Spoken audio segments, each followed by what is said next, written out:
Hi, everyone, and welcome back to the Mindful Constitution podcast. I've been really looking forward to the convo today with my guest, who is Celeste Yvonne. She is an author of a book which is coming out soon in September, and it's really close to my heart at this point in time, just having had a baby, but it's called It's Not About the Wine, and it's all about mommy wine culture. And so, super excited to dive in. Also, Celeste is a huge presence in the sober, curious community on social media. And so, definitely been an inspirational follow for me along the way as well. So, welcome.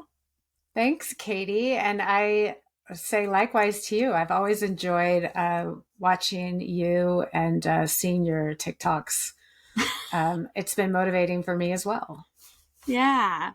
It's a fun place to express yourself over there on TikTok, Instagram. I It found really is. the journey of getting comfortable, like expressing yourself online is it's such a interesting, scary, fun process. It is. I feel like I say and do things on my social media that I probably would not say to people in real life Yeah. because it feels like you've got kind of a filter between you. Um, but it enables me to almost be more honest and less worried about what will they say, what will they think, and I think it creates a space for me that feels so safe. I can be more vulnerable than I've ever felt like I could be, for friends and family specifically. Right. And they all see it anyways, probably. So Probably. you're like, well, now you know. Okay, that's how I feel. I think that it's so true. What you're saying is, it seems like it would almost be the opposite, that you would be more comfortable saying things in real life, and less comfortable announcing it to a bunch of strangers on the internet. But it's not, and it's reinforcing too, because you realize when you start sharing that there's so many people that feel the same way. And Mm-hmm. I don't know if it was the same for you, but for me, I think a big part of not just like sober curiosity and getting alcohol out of my life, but also just a big part of like healing in general was really releasing a fear of what other people think and fear of judgment. And I know social media has a toxic rap in some ways, but that was a really big piece for me to start just letting go of what people are going to think of me and just saying what I wanted to say. Did you feel that as well? Yeah, I think it grows over time. I've been doing it so long that I don't, it takes a lot to rattle me now when it comes to social media. But it wasn't always that way. I think in the early days, there was this huge fear for me of even speaking on sobriety because I had developed a following around motherhood. And I Mm-hmm. was like, what will people think if I start writing about my drinking problem? If I start talking about this part of my life, will I lose followers? Will people not want to hear this part of my journey? So I think because you do get so frazzled in early sobriety with the what will people think narrative, uh, that consumed me a lot in those early days. But it wasn't until I started being more vocal about it and realizing not only were people, do they not care in the negative sense, but many people wanted to hear more, which is when I kind of started to lean into it a lot more and get more comfortable with just being totally honest, and uh, just telling it like it is. And I think people appreciate that because, especially when it comes to the topic of motherhood, most people only want to show the highlight reel because when you don't, you open yourself up to judgment or shaming. Yeah, totally. And it's interesting what you said too about kind of like getting that niche that you are then afraid to break out of. And it's weird how Instagram works in that way where you can gain a lot of traction focusing on one thing intently, but as it so happens, we're humans with many facets, and it's like you kind of get pigeonholed into one topic. And if you grow and change, you want to talk about other things. It can be scary to think, like, oh, are all the people that followed me and have been so interested in what I have to say gonna feel the same way? And then, especially with sobriety, because it can be something that people don't always, you feel like people aren't always going to like about or like to talk about. But it's interesting how many people come out of the woodworks when you start sharing and say, maybe even if they're not sober, that they've been questioning their relationship with alcohol or the role it's playing in their lives, or that they've been drinking a lot less. Mm-hmm. Or so It can be a polarizing topic, and I've Mhm. seen that. I've seen both sides of it, but um, more often than not, you're going to hear people saying, "Thank you for being vulnerable. Thank you for speaking out Mhm. about this." It's far less common to hear the naysayers who don't want to hear about your experience. Mhm. Totally.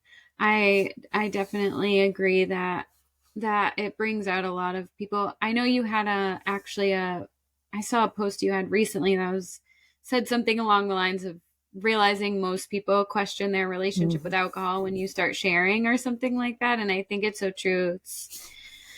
You don't have to be sober to question the role alcohol plays in your life, that's for sure. And I think it, when you start talking about it, you realize just how many people have questioned at some point along the way why they drink, or if it's really a, benefiting them in a good way to Mm-hmm. be drinking. And so, yeah, I wanted to dive in to start out with the book, obviously, which is really exciting. And congratulations, such a big accomplishment to write a book. Oh, that's Thank so you. exciting. Yeah. And so, wine culture is the topic of the book and really digging in, but it's entitled It's Not About the Wine. And so, I just wanted to talk about, how you came to that title.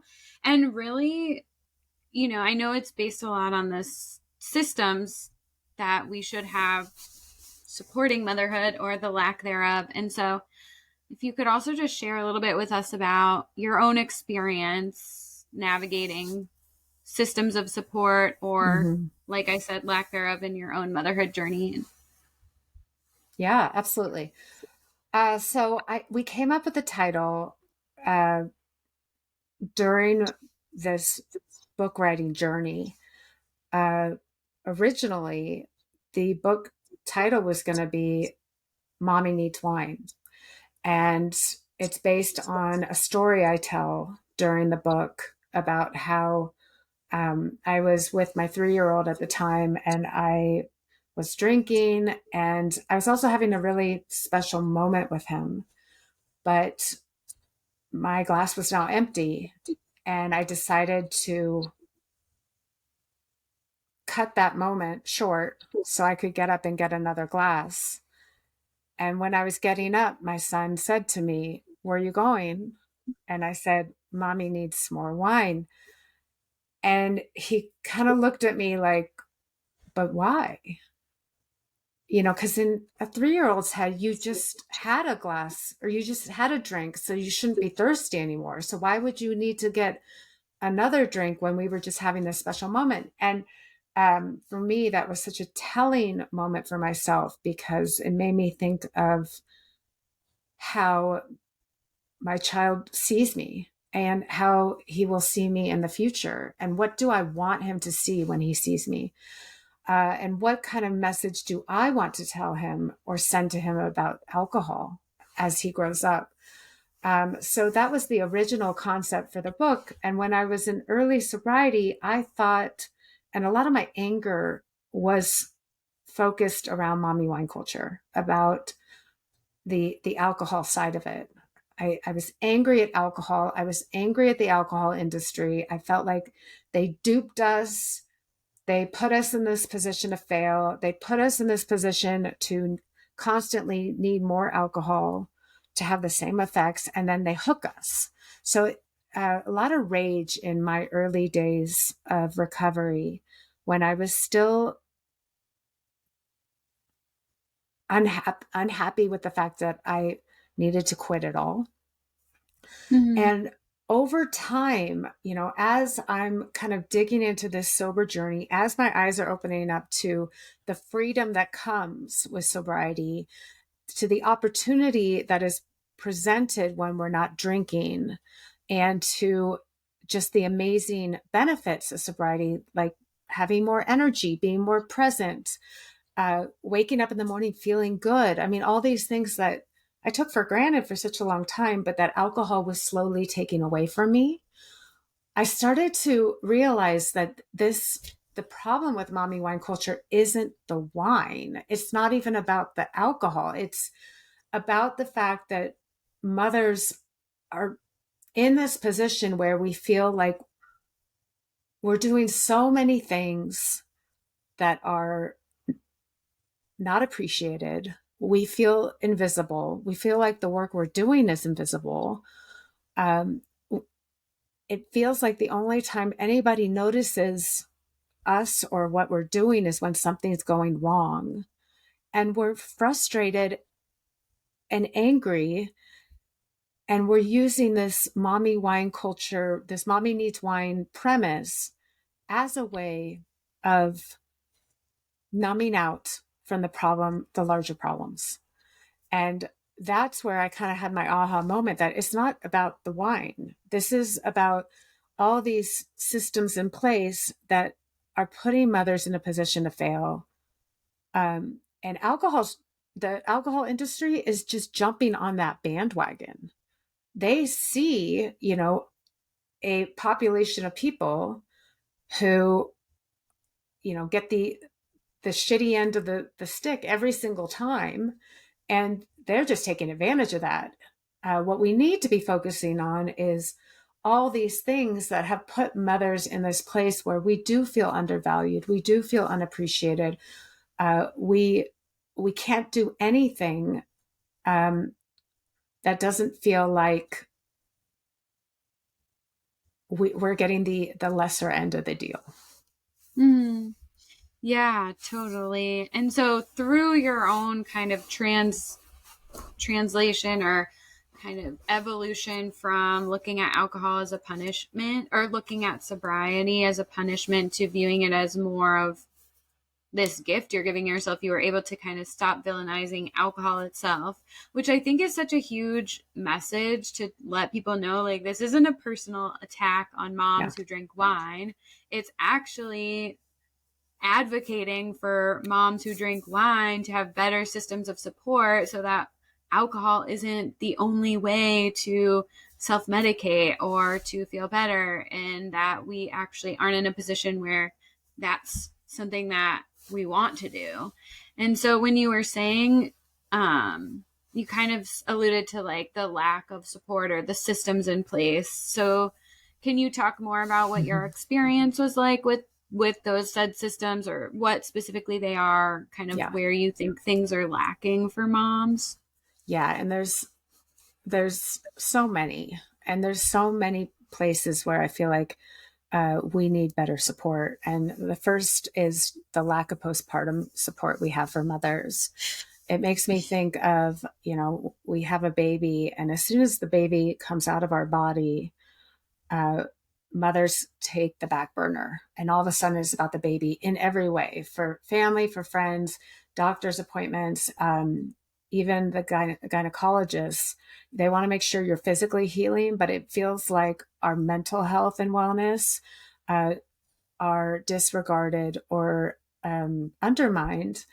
And while some places are getting better here, there are screenings around postpartum depression sometimes. I never had a screening, but I hear that some doctors do it regularly.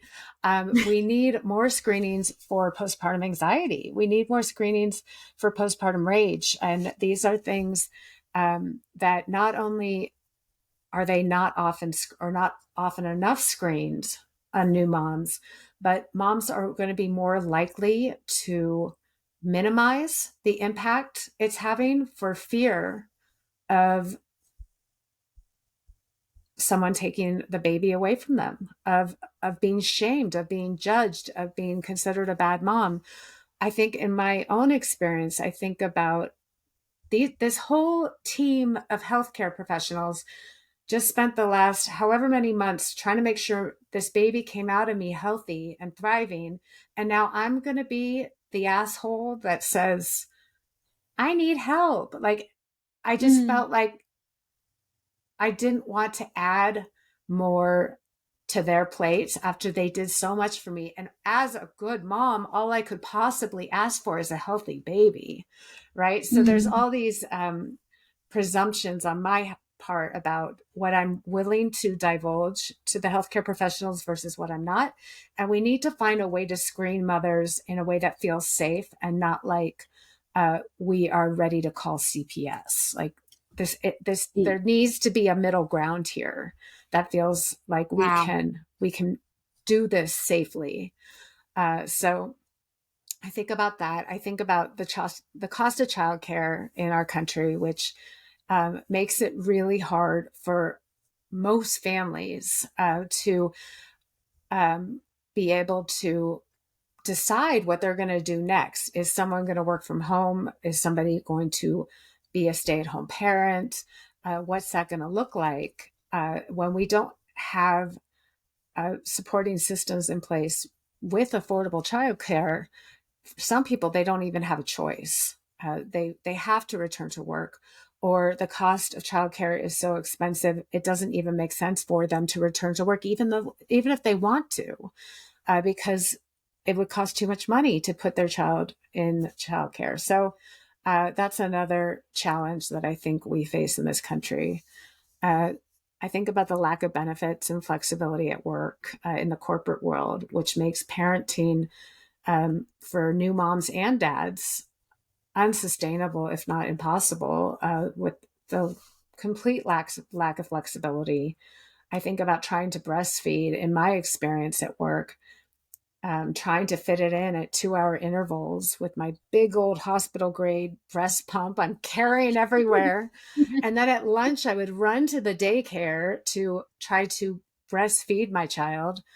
It was just impossible. Saving my milk in little containers in the company fridge, hoping nobody steals them. All these things the new moms worry about. But it was hectic and crazy and scary. And mothers, the lack of postnatal support we give mothers, including with maternity leave, is just frightful. The fact that we don't have any federal maternity leave policy in the US, um, it's heartbreaking. And we see statistically and psychologically the impact that parents can have on a newborn child by spending time with them, and creating an attachment is so critical. And yet so many mothers are returning to work in the US in as early as 10 days postpartum. How can we create any sort of bond with our child? And yet for so many mothers, they have no other choice. And then when I think on the home front, I think a lot about the lack or the inequitable distribution of labor at home.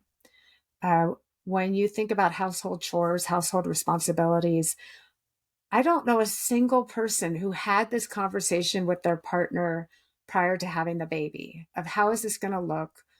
How are we going to redistribute? How are we going to have open lines of conversation so that we're not doing the same things we were doing before now that a baby's in the mix? Because that's not realistic. Things will need to change. Our schedules will need to change. These are conversations we need to be having with our partners, but we're not we're not preparing people to have them. And Yeah. that's something that I think all parents need to be well aware of, because it goes to this last point, which is the mental load of motherhood, which is, that 24/7 mental ticker in your head of all the things you need to be doing, all the places everyone needs to be at any given moment. It often falls on the mother, in this cis het relationship that is a traditional home. And that's generally even if the mother has returned to work. It it doesn't seem to have much of an impact on the statistics of what percentage of the mental load of motherhood is still falling on the mother to manage. And that is all consuming. That's draining. I mean, that in and of itself is a huge contributor to the increase in women's drinking over the past decade. Mm-hmm. And it's something that we're not talking about enough. And I wish we were. Yeah. Oh my God. So many, everything you're saying, I can totally understand and relate to. And it's what you just said too. And I know you talked about this in the book, the increase in women, going to work and Yeah, equality between men and women in the workforce and stuff, while not adjusting for that shifting dynamic at the workforce workload at home. But exactly. even what you were talking about with, CPS and feeling like, okay, I don't want, to get in trouble here. And I don't know, I felt my hospital was a great environment, but it's still, there's this element of fear every time, Yeah. even for prenatal care and whatnot. It's like, feels just like you're constantly being watched and recorded. And it does just have this element of like, am I doing everything right? Are they like what, it seems like, um, you kind of forget that, you're a customer and they're a business and that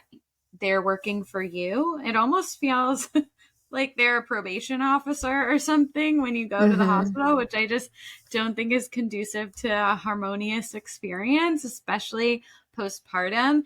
And even while you were talking, I was thinking how they did do a screening for me for postpartum, but it's like Good. a 10 question, Yeah. anxiety question, depression, postpartum depression questionnaire that they're like, okay, you whatever did fine on. But considering that, I had that feeling throughout, and I'm sure many other moms do, where it's like, how comfortable do you feel being honest about the state that you're in? And even if, I don't know, even them perhaps talking about alcohol with you and saying, like, now's a great time to cut. Like, if you are planning to get back into drinking after your pregnancy, now's a great time to really take it easy there with the Mm-hmm. effects it has on mental health. Just dropping that line in there could be helpful. But I, nothing is said in that regard. And I think that's so important because I don't know. I just don't know that many people really, really understand like the detrimental effects that alcohol has on anxiety Right. levels, even for people who aren't feeling anxious or experiencing, negative postpartum anxiety. It can still make you feel anxious even if you have none. So it's just such a vulnerable, raw time. That's probably best to avoid alcohol altogether. It's such a great point. Like, why aren't we talking about that with new mothers at all? Why isn't alcohol coming up at all?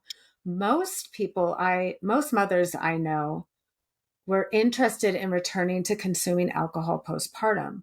So why isn't that a honest part of the conversation when we are talking to moms after the baby's born? How to drink responsibly? How much alcohol gets in the breast milk? Uh, what's how can you do that safely, without impacting your mental health? What are some of the risks involved if you're going to return to drinking? These are things we should be talking about with our doctors, or they should be talking Right. about with us. But it completely is a non-conversation, for so many of us.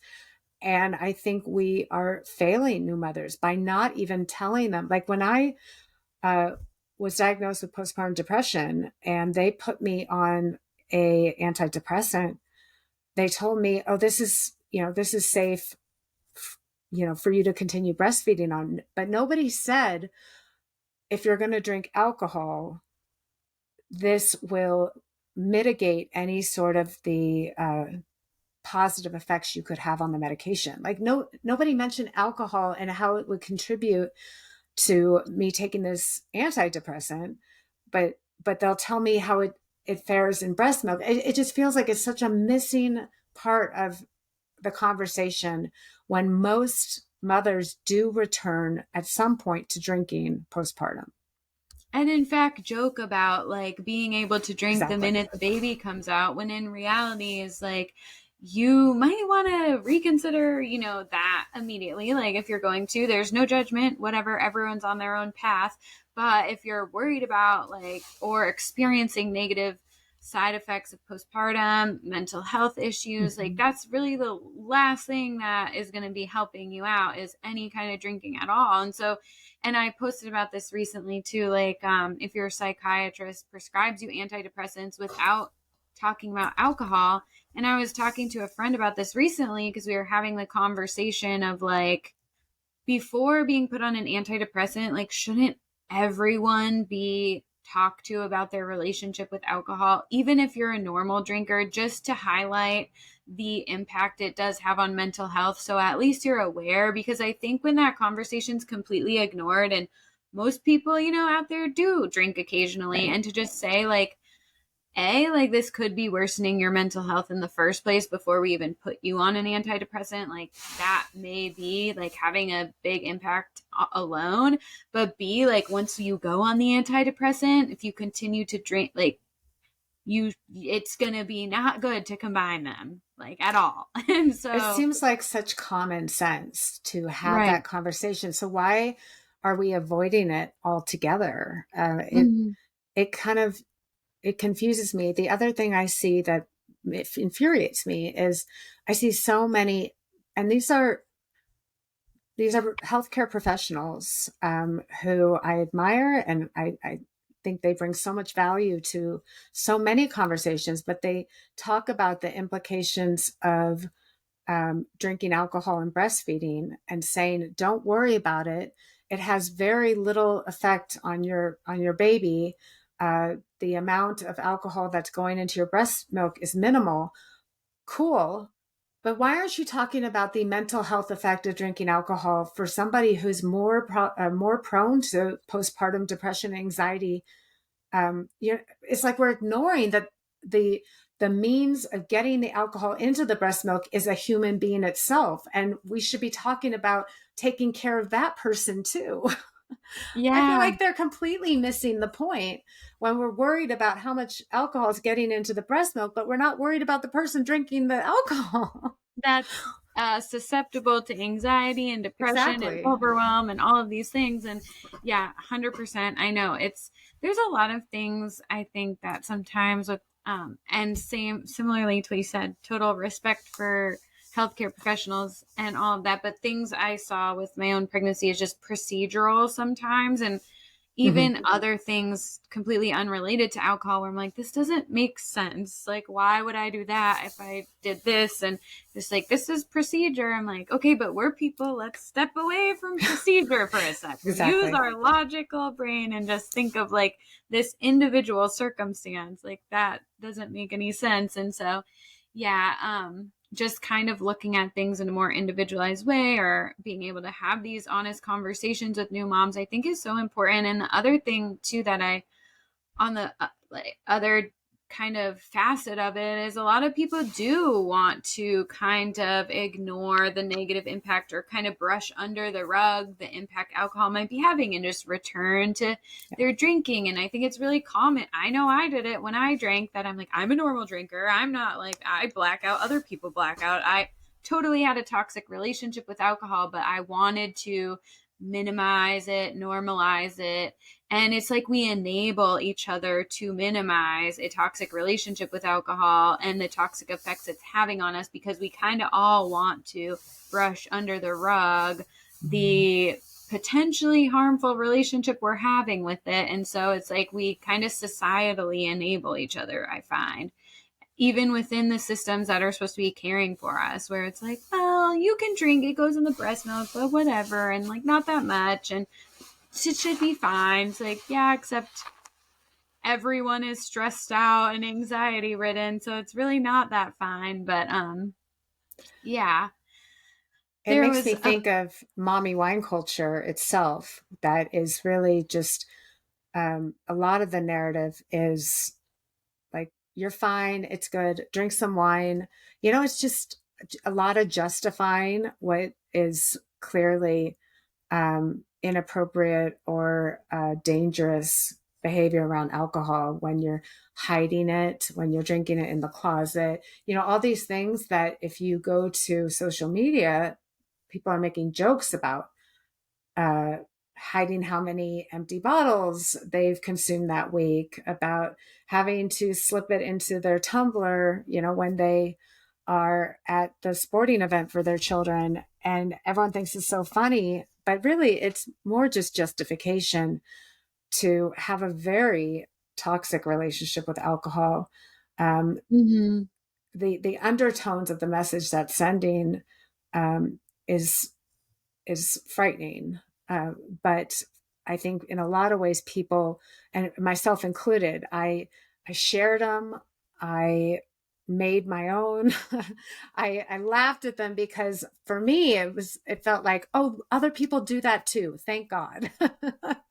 Right. It's you enable each other while everyone's collectively drowning. And it's Exactly. just how beneficial is this for us all?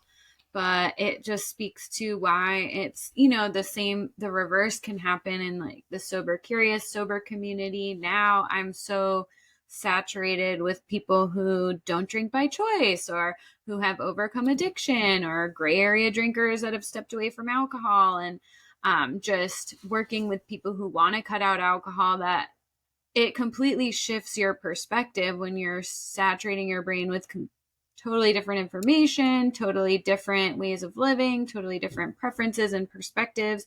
And it makes you realize how toxic the other is and how important it is to really filter what we're exposing ourselves to and what we normalize in our lives, because it's kind of scary what groups of people can normalize and everyone thinks is okay. But when you Mm-hmm. step out of it, you're like, whoa, holy shit. Like Absolutely. that. That's And the really social eye opening. media algorithm caters to whichever direction you take it. So if you are liking and commenting on the mommy needs wine narrative, you're going to see more and more videos which are further justifying this very toxic behavior. Whereas Mhm. if you do what I did and start going the other route, and all of a sudden now you're liking and engaging in social behavior, or social media that is sober positive, the algorithm's going to keep showing you that. And it can be kind of uh, confusing, because I can look at my social media and go, look, we're stepping away from this toxic narrative. But really, my algorithm just knows what I Yeah. like and just keeps showing me more of that. It's funny you say that because I feel the same way. And I've had a couple, eye opening experiences where I've been just out and about doing some random stuff, whatever, and people making comments. And I'm always a bit caught off guard because my reality now is so curated. Even a lot of the new friends I've made in real life, in the real Mm-hmm. world, and on social media, both really reinforce my perspective around alcohol and sober curiosity and sobriety. And so it's interesting then when you brush up against stuff and you're realizing, oh, wow, yeah. Because I get to a point almost where I'm like, oh, maybe most people do have either a healthy relationship with alcohol or none at all. Maybe who even needs sober curious coaching these days? And then have someone say something to me. I'm like, oh, yeah, that's just my curated reality. Exactly. Yeah, it's an important thing to keep in mind, that Yeah. there's an entire So world probably out there that you just aren't being shown. Exactly. I'm like, yeah, no, no. It's still happening out there that people are thinking that they couldn't live without alcohol and Yeah. motherhood would be impossible without wine. So, yeah, so let's see here. I wanted to talk, I know we kind of are touching upon this now, but I wanted to say, I know a lot of people, and I read in your book too, someone saying like, oh, it's just a meme to bond people over the hardships of motherhood or something along the lines of that. And so, Yeah. why would you say that something that is purportedly innocuous and just kind of, oh, it's harmless, joking, what is the harm in it for somebody just to play devil's advocate? Like, what do you think is the harm in it? It's Yeah. kind of already So, something we've touched upon, but. and we touched upon this too, but when I define mommy wine culture, I define it as this social narrative that playfully jokes or implies that moms need alcohol to cope with the challenges of raising children. And that is distinct from a person who happens to be a mother drinking wine. So I want to say when I'm talking about the harms of mommy wine culture, I'm not talking about someone who happens to be a mother who drinks wine. I'm talking about the way I define mommy wine culture, which is that narrative. So just to be clear on that, and I think when I go over the big problems I have with mommy wine culture, and when I realized it's not about the wine, I started thinking that we are taking our struggles, we're putting the weight of our struggles and blaming it on our children, which is a harmful message to our children. I grew up in a family of addiction, and I like to think that if my dad walked around wearing a t-shirt saying, my kids are the reason I drink, that would be a lot more trauma to what was already a very traumatic childhood. So I can't think of that narrative ever being funny or helpful to a child ever. And yet we still say the jokes, we still wear the shirts, we still put kids in these clothes, and say, well, it's just a joke. Maybe we can have that understanding, but our children do not. But they can read, and they can come to their own assumptions about it, and subconsciously they can decide what that means to them. And I just don't think it's a risk worth taking. The Mm-hmm. other problem I have with mommy wine culture is that it is distracting us from these real issues, which is getting help for mothers who are really struggling. Similar to what we talked to before, I think about when mothers do have the vulnerability to say, I'm having a hard time, I'm really struggling. Responding with a joke or a comment or saying, sounds like you need a glass of wine, is such a harmful, dangerous message. And it really end caps what could be somebody's genuine cry for help. So I think that in so many ways, it's gaslighting mothers by implying that their problems are something a glass or two of wine could fix. Mm-hmm. So that's a very problematic message because, as we've talked about before, the problems we're struggling with as mothers in 2023 in America are far beyond something a glass or two of wine can fix. And Right. for people to imply that um, is not beneficial to anybody, the recipient Right. or the rest of us. Right. The, Because, oh, oh, go sorry, ahead. go ahead. I was just going to say that not only is it actually not providing any root cause solutions, but it's likely exacerbating or worsening any and all of the problems that we're using it for. Mm-hmm. And like you said, distraction, I think that's a really good word, is distraction um, from the larger problems that we really need to fix. And so it's a band-aid, right? That Yeah, over a bullet wound. absolutely.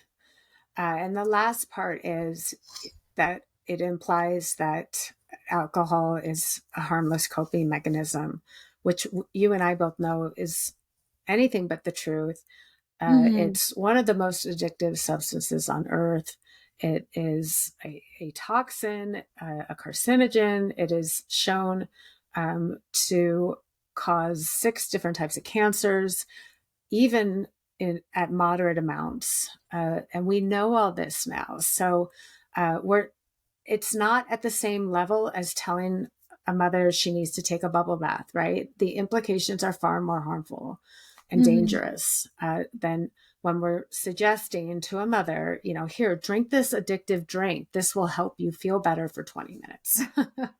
Yeah, totally. And I think as we kind of evolve our understanding of the progression of alcoholism and that really anyone is susceptible to addiction, it's not something that you're kind of born with or not born with, as I think may have been sort of the prevailing school of thought Yeah. along the way. And so it's like really just prescribe, like telling someone to constantly rely on something that they could progressively become more reliant and tolerant and in turn addicted to is really not helpful, or nor is it solving any of the problems. And so yeah, I'm fully in alignment with all of that because I definitely drank for stress, for dissatisfaction in my life. And I can speak from firsthand experience that it was doing nothing but really worsening the way I felt physically, but also the way I felt soulfully and Mm-hmm.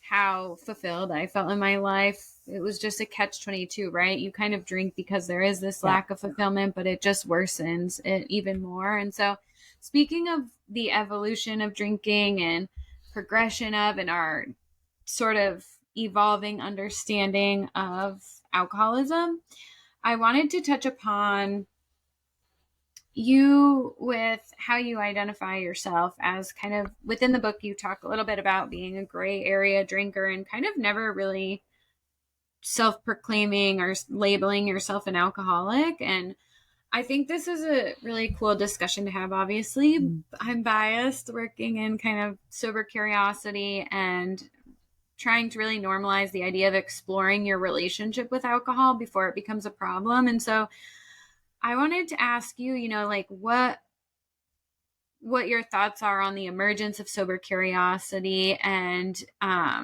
more and more people sort of understanding what gray area drinking is and why you think it's important or not. Yeah.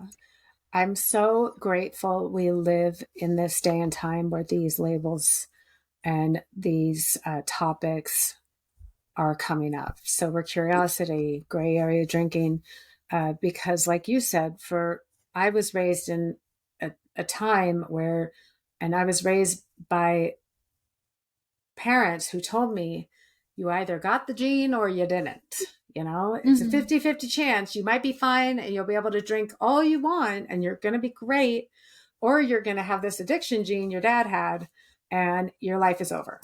And for so long, I followed kind of that narrative, thinking all I have to do is make sure I stay under, this line of when it's going to be alcoholism, whatever that line is, essentially just basing it off how much I saw my father drink, and I'll be fine. And I'll show the whole world like that I'm not one of them.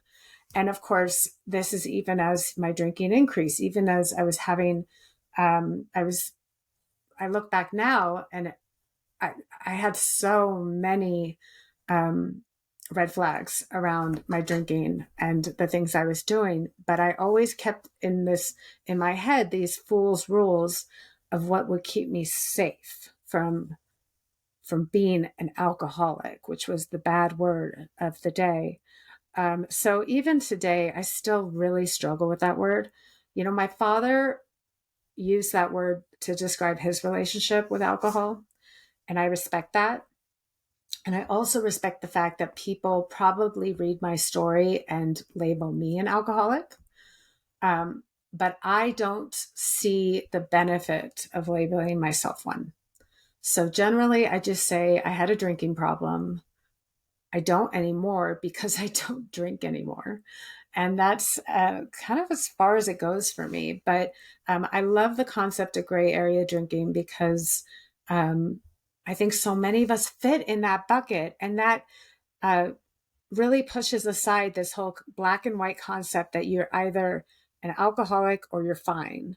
It really opens up this huge spectrum space where most of us, frankly, fit in, which is somewhere Mm-hmm. between I don't drink at all and I have a horrible drinking problem. There's this huge middle ground where I think most of us, anybody who has a relationship with alcohol, probably fits somewhere along those lines. And it really broadened the space and opened up the conversation that this isn't a black and white topic. And that's been so important, I think, for my own recovery and for so many of us. Yeah, absolutely. I really agree. And I think you touch upon it in the book too, if I recall correctly, just saying that, the label alcoholic, which is ultimately, and I was reading a really good post about this too recently, which is just a kind of societally defined label that is a bit ambiguous for the individual.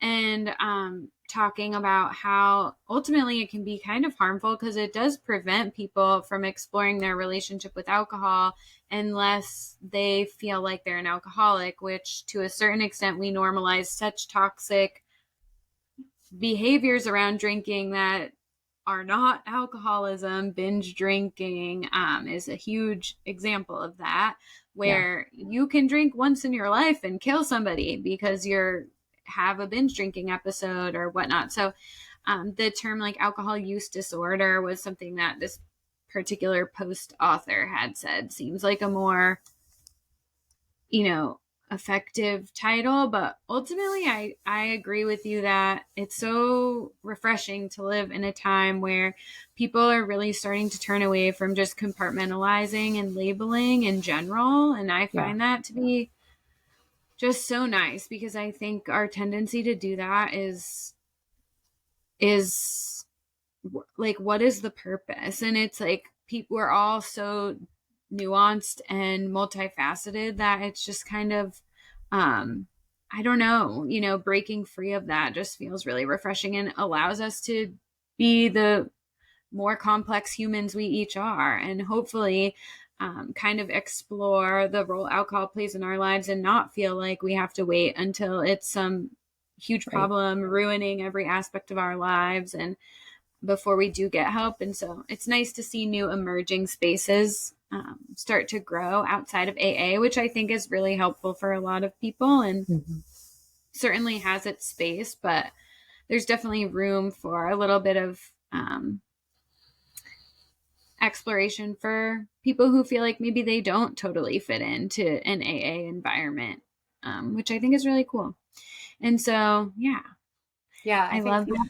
when it comes to the label too, some people really benefit from that label, and that's awesome. I think because we're all so different and unique, we're all going to do recovery differently. And I love that we are at a time where there are various options to choose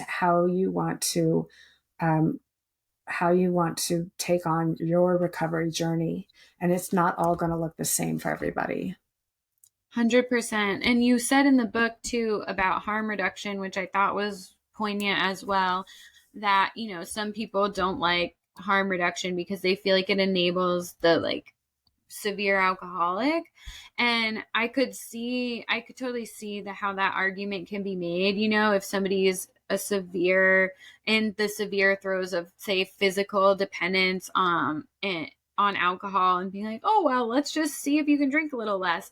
But like you said, the emergence of a spectrum kind of means that there's not one size fits all, and I'm a big Mm-hmm. believer in that in healthcare too, is like there's not one overarching approach that we can extrapolate to every single person, especially when we start to see the emergence of more spectrums instead of boxes. And so allowing harm reduction to be an approach for some people that might not work for other people.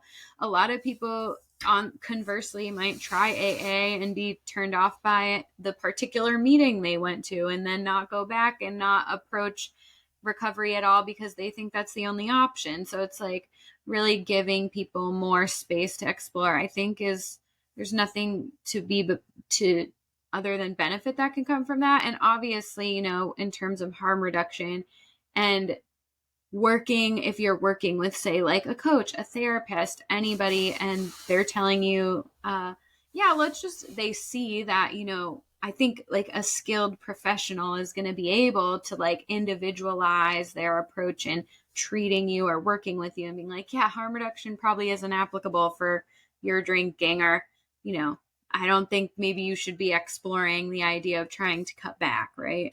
You should Right. really be Well, exploring abstinence or, whatnot.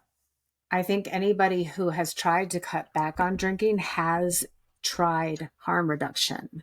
Mm-hmm. So I think it's worth, kind of expanding on what the definition of harm reduction is, in that if you've tried to cut down, if you have tried to go a certain amount of time and failed, if you've tried to moderate your drinking before and you keep falling back into old habits, you've already tried harm reduction.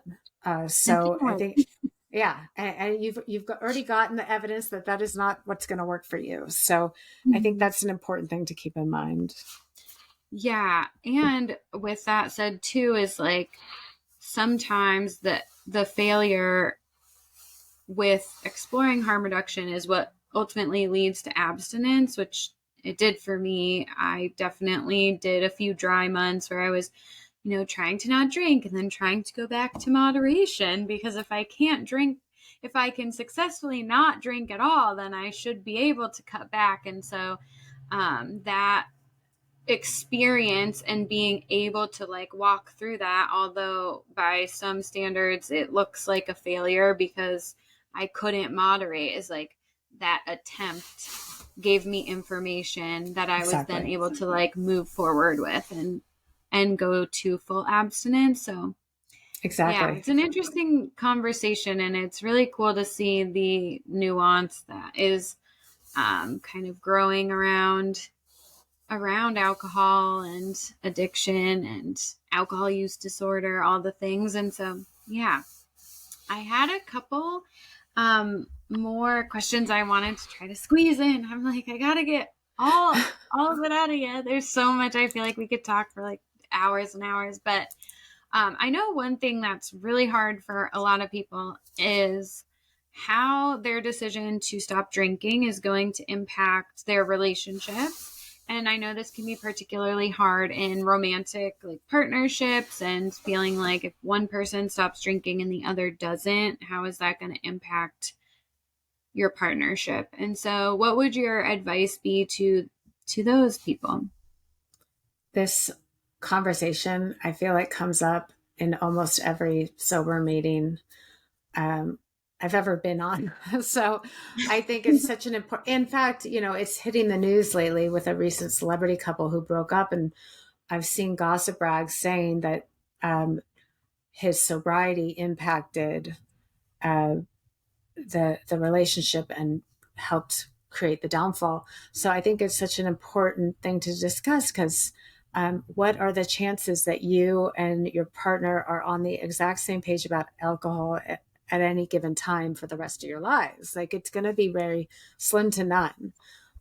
So when I think about this, especially coming from my own experience as being somebody who met and fell in love with somebody through pretty toxic drinking rituals, and then becoming a parent and then quitting drinking while my spouse still drinks, um, it was top of mind for me for a long time, and scary. And probably there was parts of me that was like, what's going to happen if I quit and my partner still drinks? Will he think of different of me? Will it be hard to have intimacy? Like, all these things that probably come up for anybody who is making this choice. And I've talked to so many people on this topic, and what I hear over and over again is that it's all about um, doing what's right for you and not pressuring your partner to do the same thing, and just living with your values and what you need to do for yourself. And if that means creating boundaries about what you can and can't allow, Like, for some people, they need to say, I'm not drinking. If you're going to keep drinking, or if you're going to be inebriated, I will not have long drawn out conversations with you, because they wind up turning into arguments. Or I ask you to keep your alcohol in the garage, so it's not in the fridge and in my face at all times. And these are boundaries that you can set in early sobriety, with the understanding that things will probably change over time. And it's more of just a means of having a safe space for you to try this sober journey without pressuring somebody else to also jump on board with you if they're not feeling ready.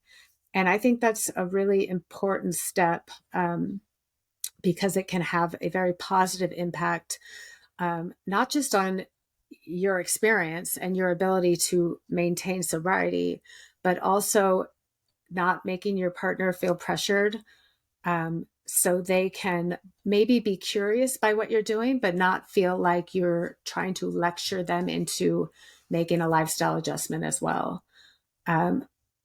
It seems to me, the way I think about it, I guess I'm lucky, because when I stopped drinking, my partner started drinking significantly less, because, well, his drinking buddy was gone now. So Mhm. um, I feel like it had a positive benefit on impact on both of us and our parenting.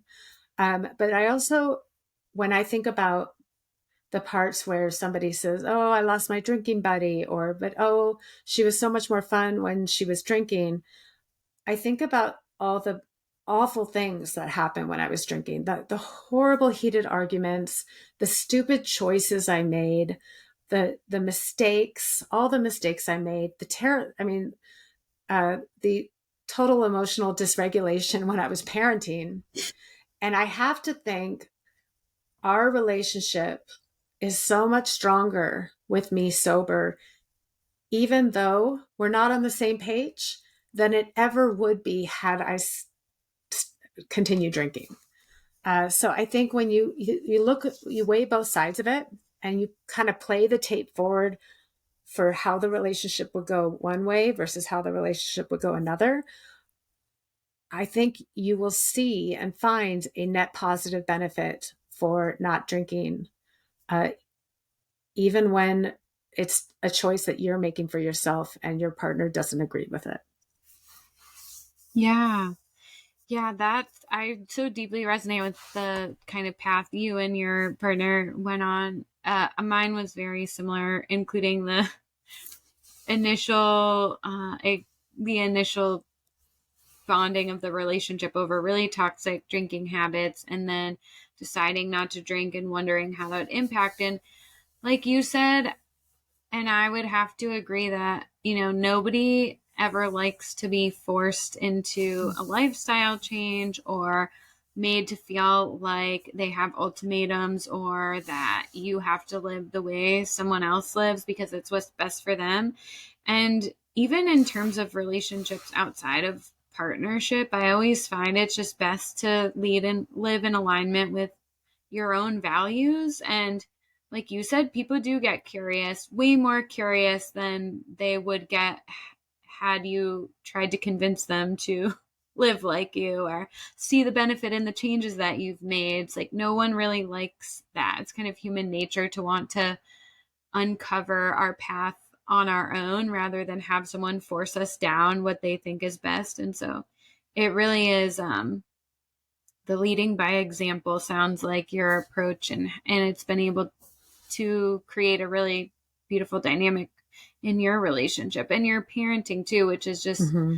so cool to hear. And I think that's, the best advice I've heard slash would even attempt to give as well, because really is. I know it's hard a lot of times too in early sobriety when you start feeling better. And I notice this with clients sometimes too, is they're just excited to share how much better they're doing and feeling. And it can come off a little bit preachy or like, do you need, everyone should do this, when in reality, yeah, Absolutely. I down the feel like line. I feel like when it I feel like we all, not all of us, but I'm sure a lot of us are in that place when you first quit drinking and you're feeling really good and you kind of want to preach. You want to be like, everyone should be doing this. Like, why isn't everyone doing this? And Right. it, with time and kind of maybe taking a step back, you can kind of realize like this is still just my journey. And Right. nobody needs to be preached at, nobody needs to be told. And certainly that would not have inspired me to quit before I was ready. That would have infuriated me. Yeah, that's exactly what I reflect on whenever, I've had those moments initially where I was like, oh my God, this is amazing. And then um, you just kind of realize that that's not what would have worked for yourself, nor did it. I mean, my mom is in recovery, and there were many times where we had conversations, and I was like, yeah, well, shut up, I don't care. And now she's like, so how's the sober life? I'm like, yeah, thanks, mom. But actually, she was always very gracious. Even when I was a teenager and I was probably torturing her, she was like, you should be careful. But I think she kind of knew I can't force anyone to do anything they don't want to do. So, yeah. And so, my last Absolutely. question to really just like wrap things up is you reference the book Dopamine Nation in It's Not About the Wine. And for anyone who hasn't read Dopamine Nation, it's an awesome book. Yeah, there it is. Yeah, I love that you reference it because that was such a good book, which, is just really enlightening to talk about our culture's real desire and reliance on escaping pain and how oftentimes, there's beauty in the pain and that the pain is what truly can catalyze our evolution. And I'm wondering how you can relate that back to, this desire to self-medicate our way out of motherhood and the challenges of Mm-hmm. it.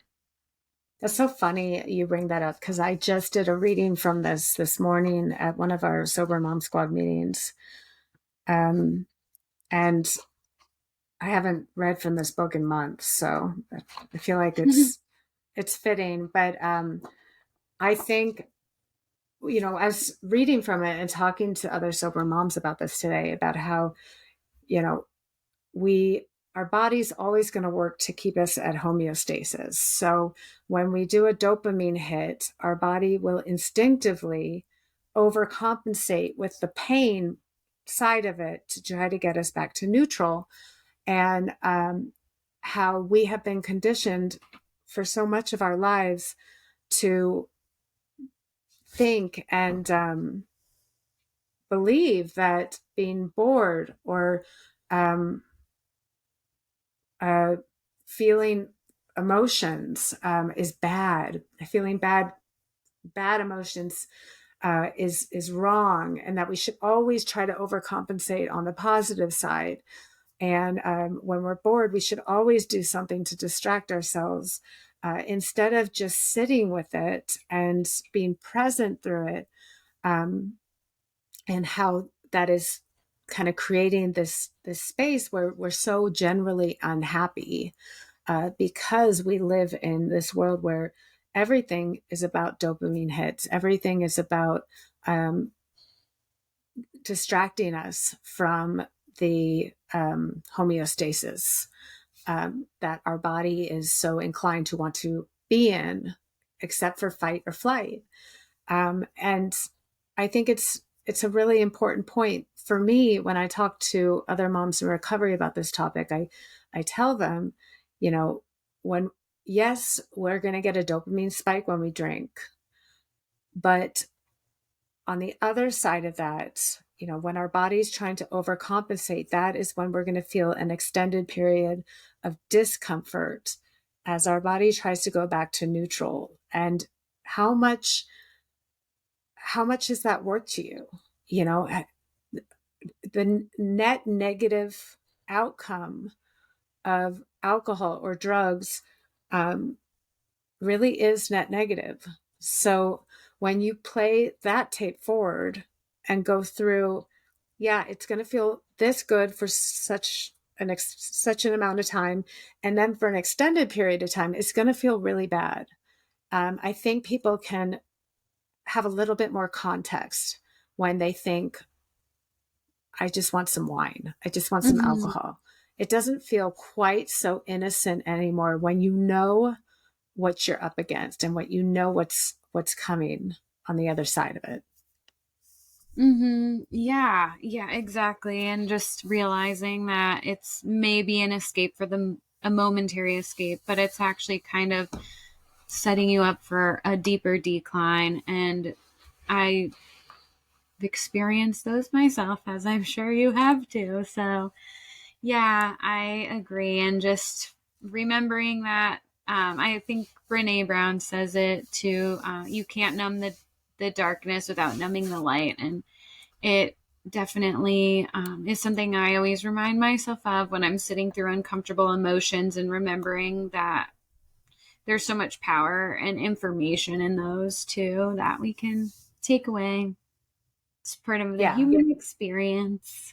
Our body's trying to tell us something, but um, if we were not raised to recognize that, or even to listen to our bodies, it can be a hard change in our dynamic. It can be hard to sit with them. It can be hard to recognize um, this is important to listen to as well.